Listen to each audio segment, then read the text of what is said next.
Holy moly, guacamole. Today, we take over the world. What's up, sons? It's Blind Rod with Son of a Tech. Once again, today I have yet another talking head video because everybody keeps asking, what I'm gonna do when I can't mine ETH anymore. We're gonna talk about what I kind of have in mind for mining cryptocurrency in particular, with GPUs in particular, because I'm not really an ASICs guy. Not a fan of, one manufacturer making all the hardware. Of course, that is changing, and we'll be talking about that in another talking head video. If you guys are interested, of course, let me know in the comment section below. But before we get into that, thank you guys for 50,000 subscribers. It is absolutely insane. After the last mining boom, the cryptocurrency YouTuber known as Son of a Tech went into kind of just a lull, a bear market of subs. And then it came back, and along with the rise of Bitcoin, we are now building the community once again. And I really appreciate that a bunch. If you guys want to know kind of my whole process on, of course, making YouTube content, what went through my head during all that time, and more of a talking head video on how I handled it, which probably wasn't actually great, but maybe you can learn something from it if you're an aspiring content creator. Let me know in the comment section below. It's something that I kind of was thinking about addressing. Now, to the 50,000 subs, I don't know what we're going to do for it yet. I already had my talking head video planned for today, so that's going to come out on schedule. I have to work on a migration tonight for my day job, so I will not be able to do any sort of live stream, unfortunately. However, if you guys think we should do a live stream to celebrate, let me know. If you have any fun, quirky ideas that are, of course, PC and cool and not crazy. Somebody said fill up a bathtub with gasoline and shoot it with a shotgun. I don't want to do that. So maybe also be nicer. That would be cool.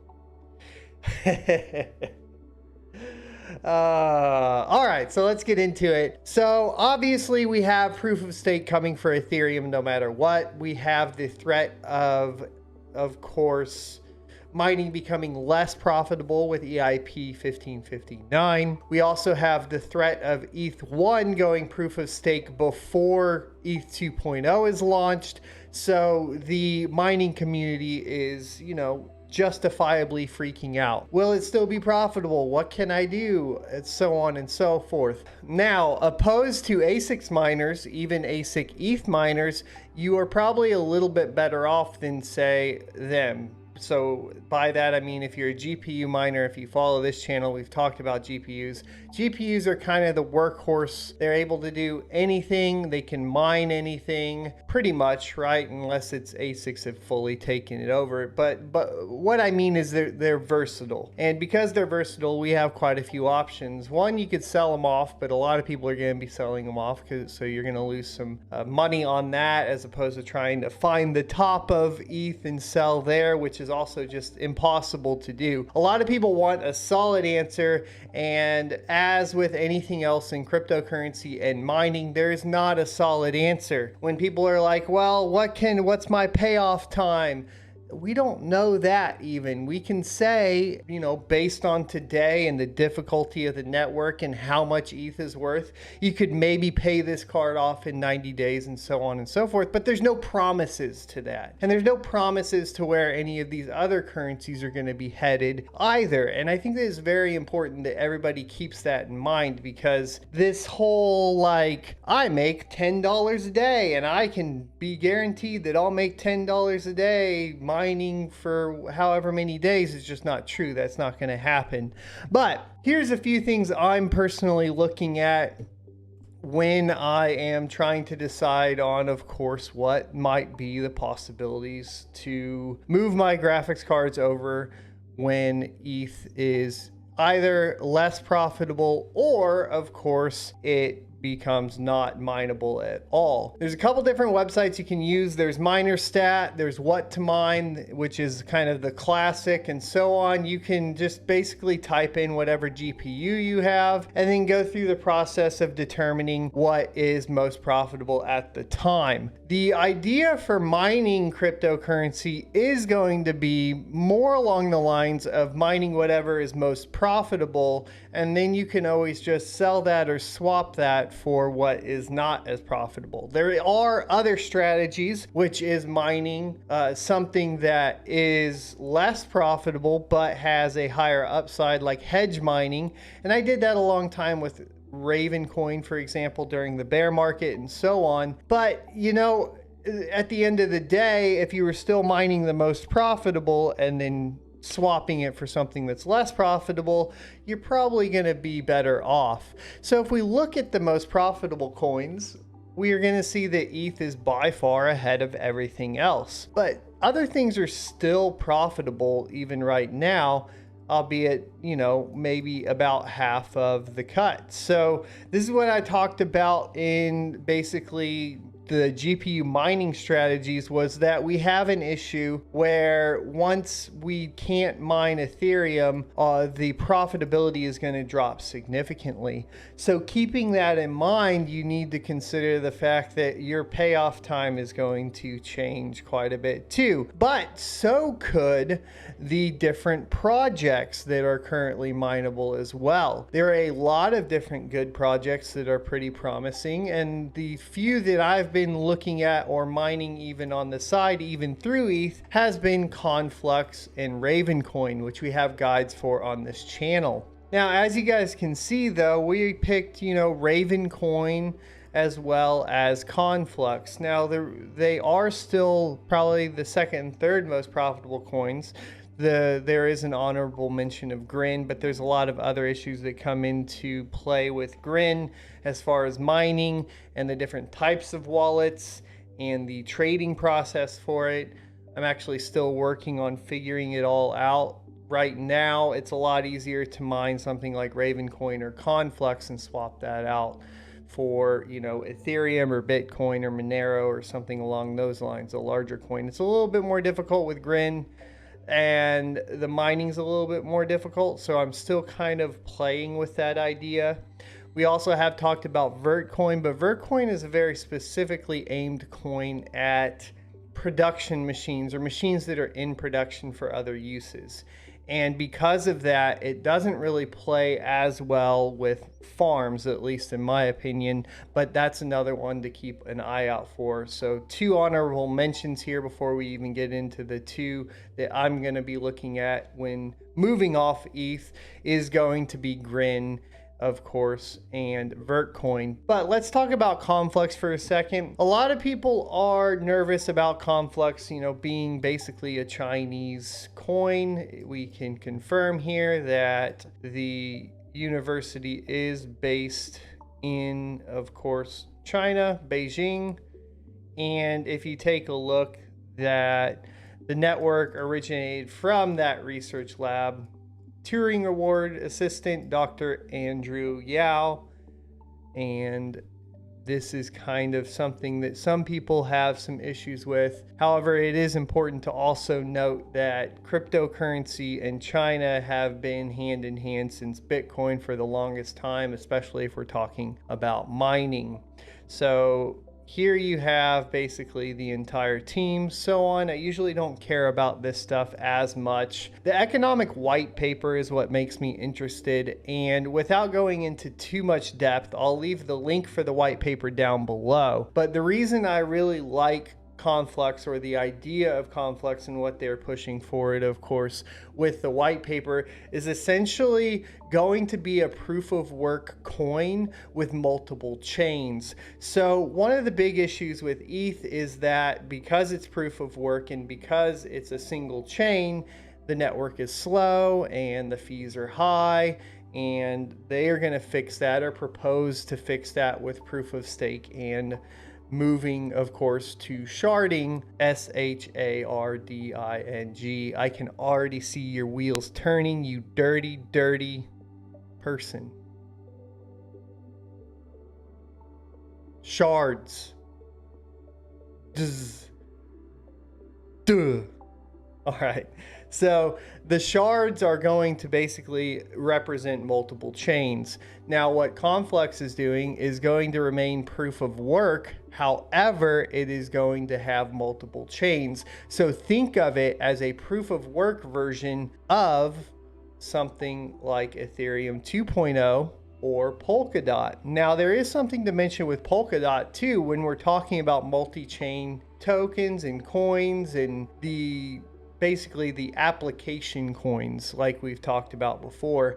And that is that Polkadot is mineable, but not directly for DOT. Polkadot itself, though, allows people to build chains that are mineable chains within the ecosystem. So mineable tokens is something that is going to be a possibility and probably going to be highly profitable as well. So when we're shifting and moving in these markets as miners, it's important to keep your options open as much as possible. With, of course, GPUs, this is easier than ASICs, which is one of the things that we've mentioned before. But it is possible that there will be a token that is profitable on Polkadot as well. But because we have this economic system from Conflux, and because it will be essentially a multi-chain ETH 2.0, it is something that I find to be probably one of the more profitable mining coins or mineable coins here in the near future once ETH has moved to proof of stake. Hence why this is the one I have my eye on to move my farms to. Now, I have always mined Ravencoin. And Ravencoin, from a white paper perspective, has always been strong. Essentially, the idea is that it is an ASIC resistant asset coin once again. So we're talking about an application coin like Ethereum, like Conflux, and so forth.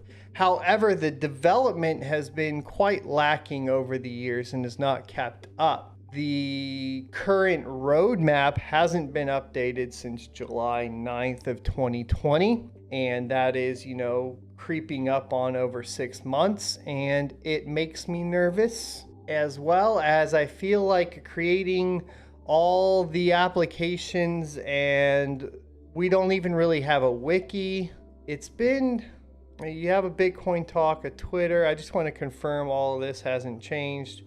I guess you do have the wiki. So let's this is a Wikipedia. This isn't a wiki. So let me show you what a wiki is, right? So if we went to Polkadot, when I refer to a wiki for an application coin, what I am looking for is a development guide, starters guides. I'm looking for parachain development kits. I'm looking for a development guide for smart contracts.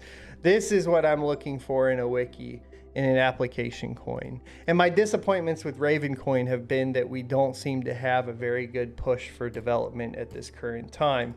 Does that mean that I think they won't get there? No, it's just something that I've been a little frustrated with the coin on in general. That being said, why would you want to mine it? Well, we talk about hedge mining, but it is still profitable, but it's possible that Ravencoin becomes significantly more profitable. The reason being is that, like Bitcoin, it halves on a clock. So you can pretty much guarantee every single time it is going to halve.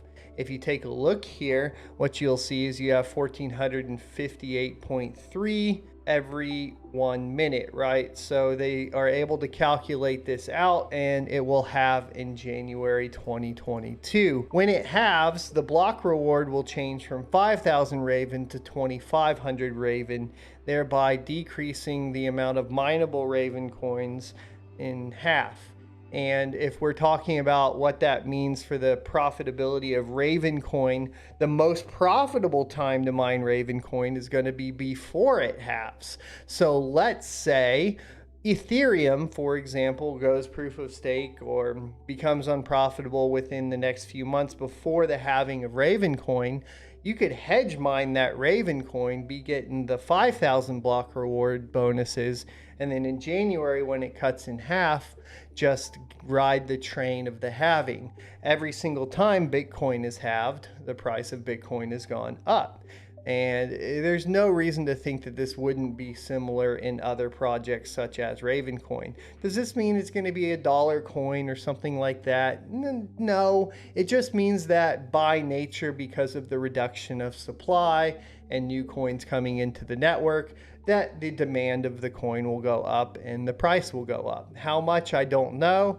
I just know that mining while you get the max reward before the halving is going to be something that is something I'm paying attention to, right? And so when I talk about these two different coins and why I would move to mining them, these are pretty much the reasons why. Conflux being a technological point of view, I guess both being a tech point of view, but for Conflux in particular, I've been impressed, of course, with the design and the white paper. Ravencoin, I have been impressed with it in the past. However, like I said, there's some disappointments with it right now. I don't feel like they're providing the community with enough tools to actually utilize it to its fullest effect. And if they could give the community more tools to do that with, I think that the price would go up at least, and it would be more enticing. So those are the two coins I'm planning on moving to mining to if it was like Ethereum stops being profitable tomorrow. The thing is you guys need to pay attention to the fact that this is a changing market. So what's profitable today, what looks promising today, won't be promising a year from now or 2 years from now or even a month from now though, right? So because of that, you need to be able to be paying attention, researching, and so forth. What I'm going to offer is if you hit that subscribe button, get us closer to that 100,000, I will be giving you guys my thoughts and strategies coming from the perspective of a miner. I also want to move closer and closer to developing more. I want to get better with my developing skills in Rust and things like Solidity, and prepare myself personally for the shift eventually away from mining completely, because I don't think that's the end game for crypto. I'm not saying mining stops anytime soon, don't get me wrong. I just think of it more of like a Ford motor car being towed by a horse at this time, and because it ran out of gas, if that makes sense. That's the best analogy I can think of. And that movement in technology is going to be slow. So don't be scared that mining's ending tomorrow or even a year from now or even 10 years from now, because I don't think it will. But it is good for you to prepare yourself for other opportunities in the crypto space outside of just mining. And that's my personal opinion and what I'm personally doing. So I hope this video is helpful. Be sure to leave a like, comment, subscribe. I saw 86% of you aren't subscribed already. So if you could hit that, we could literally pump those numbers way up, which would be awesome. Also, only 6% of you have the notification bell on. Hit that if you want to be notified when basically I release a video, which is currently every day. And then don't forget to let me know what you guys think about doing a 50,000 sub, and I will see you next Tuesday.